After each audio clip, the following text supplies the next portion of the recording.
Imagine kung wala kang audio mixer kagaya ng AVIDO or IVIDO na ating budget meal na audio mixer. So meron ka lang amplifier at wala kang ganitong audio mixer. So maglalagay ka ng dalawang mic. Sa dalawang mic niyan sa amplifier mo, iisa lang ang volume control. Paano yan? Kung malakas yung isang mic, tapos yung isa mahina. Ang gagawin mo, lalakasan mo yung mahina, nadamay na po yung pinakamalakas. Ang nangyari, feedback. So kaya mas maganda pong meron kayong audio mixer para lahat po ng control nandito. No, halimbawa, sira na yung Bluetooth ng inyong amplifier, no? Or wala na talaga yung microphone input, sira na talaga pag sinasaksakan nyo, sobrang garalgal na yan. Or talagang wala, nawawala na talaga or hindi na gumagana. Mentras na gumagana po yung input ng ating or gumagana pa yung amplifier mo. Halimbawa, kapag nag-volume ka, normal naman, nagbabalance pa rin, naglalabas pa rin ng tunog, no? Talagang microphone lang problema mo. Tapos Bluetooth, no? Minsan bumibitaw na. So kaya mas maganda po talaga meron tayong mga audio mixer bilang controller po natin. Andito na po lahat, no? So andito nakasaksak yung inyong mga microphone, wireless mic, no, yung sound card ninyo, gitara, keyboard, e-drums, bass, depende po sa amplifier kung kaya nila yung ganun, ano, sa amplifier kasi nagdadala. Pero kung mga pang-videoke, syempre, dito nyo na ilalagay ang videoke ninyo. Dito na rin kayo magkoconnect ng Bluetooth. Dito na rin kayo maglalagay ng USB sa ating mga audio mixer na ginagamit. Kagaya po ng ating A-channel na AVIDO or IVIDO, no? So alam niyo ang kagandahan dito, syempre bukod sa brand nyo kapag dumarating po sa inyo yan, meron po itong adapter. Yun lang po ang kasama na yung power plug adapter niya. Pero wala po itong kasama ng kahit anong wire kasi hiwalay po talagang nabibili yon. At ang nagustuhan ko pa dito, mga fader volume control po yung ginagamit natin. Kaya mga ganyan. O sabi ng iba, slider yan, Johnny Lua. O di sige, slider. Kung mas kilala nyo sa slider na tawagin, yan po ay fader or faders kasi ang dami. Fader with S, no? So ayan po yan. Siyempre, may mga phantom mic kasi meron po mga microphone na phantom or condenser na nangangailangan po ng kuryente yan. 48 volts. Kaya kung may makikita po kayo sa ganito, meron tayong tinatawag na 48V o 48 volts. Pipindutin nyo yan. Per channel po, meron to. Yan, ang kagandahan niya. Meron din tong mono.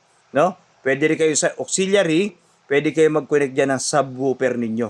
No? Kukuha kayo ng cable wire lang lagi talaga pinagkaiba. Cable wire, saksak nyo sa auxiliary, tapos papunta po ng inyong amplifier na magdadrive dun sa inyong subwoofer. Dyan nilua, powered yung subwoofer namin eh. D12, D15 or D18 yung nabili ko. Sabihin na natin meron kayong D18 na active or powered subwoofer. So, paano mo kokontrolin? No? Hindi na kailangan ng amplifier yon. So, sa auxiliary po ninyo i-connect. Okay? Then, halimbawa, andito yung kumakanta. Lalabas po yan. Bovoluman nyo lang yung pinaka-auxiliary. Sabi nila, asan ang volume ng auxiliary? Makikita nyo po, basahin nyo lang. Patuto lang po tayo magbasa. Yung iba kasi parang hindi na nagbabasa. No? Nanguhula na lang. Basahin po ninyo.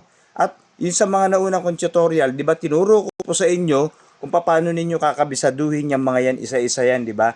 At itinuro ko po sa inyo na matuto po tayo magbasa. Yung auxiliary, mid, high, yung iba. Alin ba rito? Alin ba rito? Sige, ang pihit, hindi naman binabasa. Maraming ganyan. Marami ako na-encounter na ganyan. Sige lang ang pihit, hindi nagbabasa. Ano ba yun? Ito pala yung high.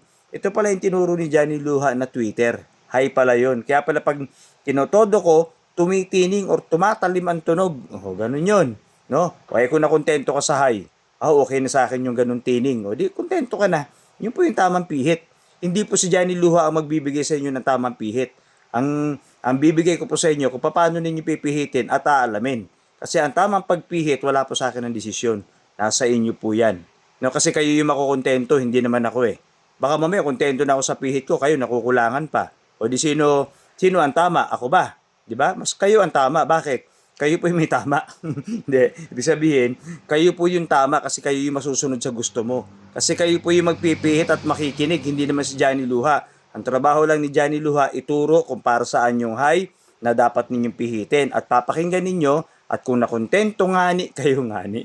Kung nakontento ngani kayo, di yun na yun. O sunod yung mid, sunod yung bass. O ganon. Yung AUX, yung auxiliary na sinasabi ko sa inyo, na nakakonect dyan yung subwoofer. O, pihitin ninyo. Halimbawa, ito yung boses, yung tumutugtog. O, pihitin ninyo mga auxiliary. Pag narinig nyo, ay, ang ganda-ganda na. O, di yun yung tama. Di ba? Ganun lang po yung kasimple. Kaya, matuto po tayo mag-observe, makinig. O, lagi kong tinuturo yan. Una-una, makinig. Bakit makinig? Pakikinggan ninyo yung audio na inyong tinetest. Tapos, syempre, matuto magbasa, tingnan yung mid, high, at matutong mag-observe. Kaya ako sinabing observe para maobserbahan ninyo kung ano yung lumalakas. No? Kasi pag yan po pinagsama-sama niyo yung observation, pakikinig at pagbabasa ng mga bawat knob control dyan, yun po yung pinakang tamang pihit at tamang timpla. Plus, nanonood pa kayo sa tutorial ko, siguradong walang feedback ang mic ninyo, siguradong maganda at talagang quality ang inyong tugtog. Kasi magkakaiba tayo ng location. Magkakaiba tayo ng pinaggaganapan ng ating sound. Baka mamaya kulob sa inyo. Mamaya open naman sa inyo. Kaya iba-iba po ang pihit natin. Okay? Yun po yung mga tinuturo natin. Itong ABDO or IBDO na ating audio mixer, may mga nakalagay po akong link, no? Sa TikTok ko, Yellow Basket. Sa iba, link ang nilalagay natin para po kayo ay nakakapag-order. Eh, magkano? Ang presyo po nito ay depende po sa account ninyo. Estimated lang natin yung mga makikita niyo. Kasi pag kinlik po ninyo account ninyo, yun pala yung ano. Eh bakit sa account niya mas sumura? Eh depende nga ni sa account, no? So kasi baka mamaya may voucher yun, panay ang order, di ang dami yung voucher na magagamit, di ba? Voucher. Kaya ganun po. Ang gagawin niyo, i-click niyo yung mga link nito para makapag-checkout kayo kung talagang gusto niyo bumili. Ang desisyon naman ng pagbili ay nasa inyo, wala sa akin. Ito yung pinopromote lang natin na isa po sa pwede ninyong gamitin, budget meal. Di baling budget meal kung marunong ka magpihit. Tama-tama yan. Matatapos mo ang event at tatagal sa iyo ito depende sa pag-iingat mo. Okay, Johnny Luha po ito.